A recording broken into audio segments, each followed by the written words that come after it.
what are the grounds for divorce in Florida? First, Florida is a no-fault divorce case. Well, what's fault in a divorce? Well, those of you who may be viewing this video from states outside of Florida may be very familiar with them. They're really grounds of wrongdoing that causes divorces to break down, such as adultery, abuse, neglect, abandonment of one spouse by the other during the course of the marriage. But in Florida, we don't have that. In Florida, we have two grounds for divorce. The first ground is the marriage is irreparably broken.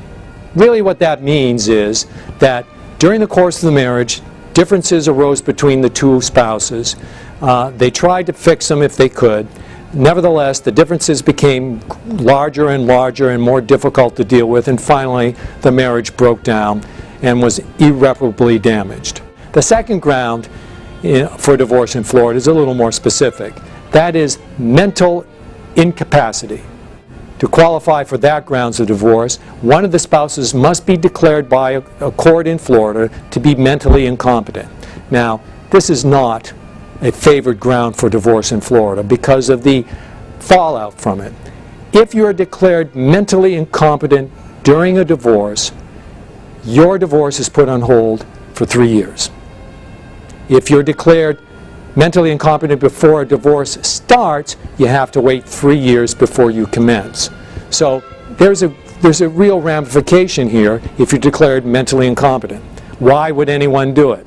Well, in Florida, just like in other parts of the country, our population is aging. And there are many wealthy people who retire to Florida who are elderly.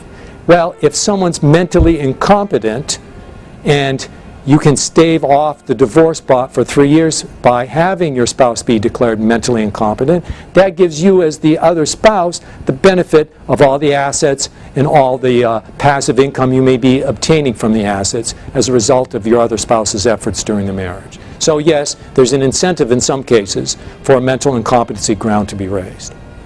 But those are the two grounds in Florida.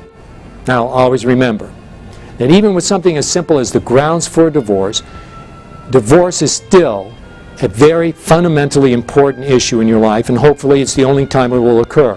But because it is that important, you should consult with and or retain the services of a board-certified marital and family lawyer who has a great deal of experience in this area.